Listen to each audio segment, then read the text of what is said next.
Hey guys, the Sports Entertainer here, back with some more wrestling news. Our first story of the day looks at Zelina Vega reveals if Aleister Black's return influenced her title win. Now, as many of you guys are likely aware, Zelina Vega won her first singles championship, that being the US title on the same episode of Friday Night SmackDown that her husband Aleister Black returned on, leading to a bit of speculation from fans if Aleister's WWE return had anything to do with Zelina Vega winning the US championship, and during a recent interview with Hot 97, Zelina addressed the speculation and essentially dismissed it. Congrats. You know I'm always super happy for you, but this is a cool...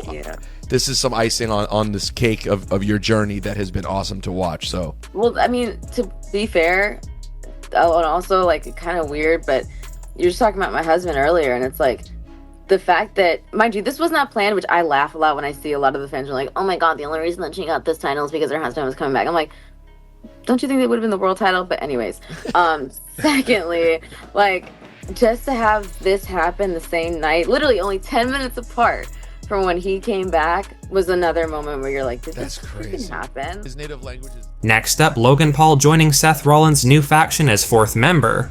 Now Seth Rollins has aligned with Paul Heyman and former Intercontinental Champion Braun Breaker since WrestleMania 41 and has been causing chaos on Monday Night Raw ever since. But for this faction to truly be a faction, there will need to be a fourth member added to the group, as Paul Heyman is not an in-ring talent and just manages the stable.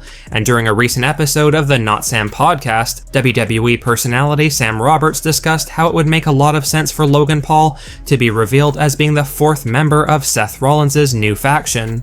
We've been having conversations for the last several weeks about who could be the next member of Paul Heyman's group, and so many names have been thrown around, and tag teams and women and this one and that one. The thing about Paul Heyman's group right now as it stands is everybody in the group is theoretically ready to be slotted into a main event slot. Everybody in that group, if it continues to grow the way it has grown, is, the good guys are in trouble. So it's not a matter of bringing guys in that, like, oh yeah, one day he'll be somebody, but right now, you know, any main event good guy could beat him. That's not what it's about.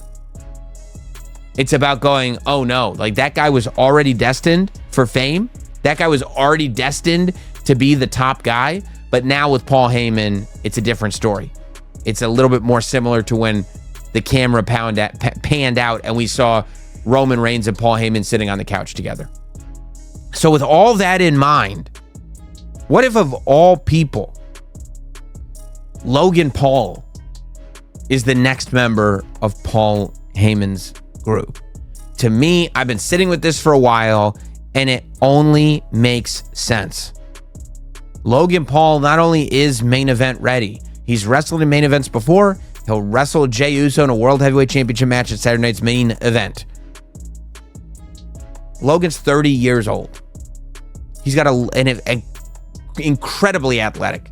He's got a lot of years in front of him, meaning he could be declared in the picture of the future of the business. The point of the group and what makes them villains is that they're the future, whether you like it or not. That it's undeniable and you wish you could deny it, but you can't. I think that at some point, something's got to change for Logan Paul. He can't just keep coming in and going like, okay, Logan Paul is going to be here for the next 3 weeks. Everybody hates him. We'll just tell a story with good guy X. And either Logan Paul will win or good guy X will win, and then we'll move on to the next thing and Logan Paul will disappear for a while. At some point, if Logan Paul is going to stick around, he's got to have some skin in the game when it comes to WWE. He's got to have a story that is not just a temporary, 3, 4, 5 week story that's building to a big pay-per-view like SummerSlam. He's got to be somebody that's part of the active narrative storytelling going on in WWE. And to me, the more I think about it, the more it makes such logical sense. The more it is the right evolution for Logan Paul's career that he ends up with Paul Heyman's group, because a lot of people go, okay, well, Paul Heyman's group is the new Dangerous Alliance. But a point that I made on the podcast, I think the podcast after WrestleMania, was that, or at least the podcast after that Raw, after WrestleMania, was that there's a lot of similarities here between this new Paul Heyman faction and Evolution, where Paul Heyman is in the Ric Flair role, where Seth Rollins is in the Triple H role, where Braun Breaker finds himself in the Dave Bautista role. And the role that hasn't been filled is not the next member of the new Shield. It's not the next member of the new Dangerous Alliance. But who is in that Randy Orton role? I would argue that Logan Paul becomes a much more interesting threat if Seth Rollins and Braun Breaker co-sign him and Paul Heyman is publicly and on-screen in his corner. That's become, and I hope it'll happen. That's become my new pick, though. Anytime anybody asks me, and you'll see it going forward if I'm on any wrestling show, if you see me on the street and you go, who's the next person to join Paul Heyman's group? I'm going to tell you Logan Paul, and here's why. Next up, WWE Hall of Famer discusses potential reunion of Rusev and Lana. Now, one of the big surprises on the special Raw after WrestleMania episode this year was the return of former United States champion Rusev, who many fans were happy to finally see back in WWE after years spent in the competition AEW, where he had a less than stellar run. But while many were happy to see Rusev back in WWE, no doubt many questioned whether or not Rusev coming back meant that his wife and former on-screen manager Lana would be returning soon as well, with lots feeling as though Lana was an integral part of Rusev's prior success. However, during a recent episode of the Wrestling Time Machine podcast, WWE Hall of Famer Teddy Long discouraged the idea of Lana returning to WWE to reunite with Rusev, and here's why. I still want Lana by his side. Do you feel like we need to have her involved in his matches and make it a part of his package?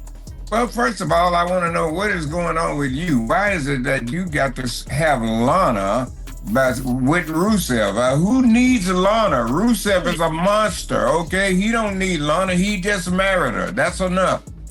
Well, she did manage him at one time, and when she was managing him, at one time. Yeah, I thought Maxine was Lana last night when they were shooting around. She did look like her. Dutch, you were about to say something? No, I was maybe thinking about it. Then you guys kept talking, and you know what? I'm going to make good points. That I'm going to make Dutch feel at home. I changed my mind. I'm going to make Dutch feel at home, bro. I didn't like it. Look here, there is something else going on, and boy, Dutch, I can't wait to hear. You what didn't you guys ask say me about this. did I like it? Oh, Yeah. But you said you didn't see it. I love it. I did see Rusev by himself. He's if you just look at him, he's a big guy, but but he's short. He's not really impressive that much just to look at. So unless he does it in the ring, where else is he going to get that, like, I'm unstoppable? That's what they're trying to make him. And yeah, Lana, I think she does help him. She helps him, but she takes away from him at the same time. Does that make sense? That makes a lot of sense. That's what I was trying to say too, man. You don't need to put that same package that they had before right back together and put it right back out there. If it didn't work then, what makes you think it's going to work now? So if you're going to bring the guy in and build him as a monster, then you repackage him, give him, he don't need the girl, be his own man and make a stand. And I think that's, pretty much what he done. I didn't see the match, but listening to you guys talking about it. Next up, are WWE going to be releasing some commentators? Now SmackDown's commentary team is currently being led by Wade Barrett, who fills the role as color commentator, with Joe Tessitore acting as the play-by-play commentator, with Monday Night Raw having Michael Cole and Pat McAfee. Certainly a lot more star power on Raw's commentary desk, with the duo of Michael Cole and Pat McAfee always getting a ton of praise from fans. However, the same cannot be said for SmackDown's announce team, and Joe Tessitore just received a bit of backlash from fans for some of his commentary work on SmackDown this week, and during a recent Bro Down podcast, former WWE name Zeb Coulter or Dutch Mantell had some harsh words for both Joe Tessitore and Wade Barrett, suggesting that the two could be released soon. And all you got to do is just send us a super chat and like Shots Cup a lot. Hope I got that right. $4.99 what he's done. McIntyre stared Fatu down, and Joe Tessitore said Damian Priest instead of Drew McIntyre. He shut his ass up immediately after that botch. Let me bring up something else since he brought that up. Joe Tessitore is, I guess that's how you say his name. He's a little too over the top for me. Dutch, what about you? Where did he come from? Is he a basketball announcer? Football background, I believe. I think he came from the football background somewhere. And he's been involved with WWE before. I think this is his first run that he's doing right now. Okay. Well, I don't like Stu's announcing anyway. I mean, he just the other guy in the booth is your color guy. Yep. He's almost out talking the host. And I've said this 1,000 times. This will be 1,001. I miss guys like Bobby Heenan. I miss guys like Jerry Lawler. I miss all those guys because they're supposed to do color. You can do just so much straight stuff. Then after a while, you're not saying anything.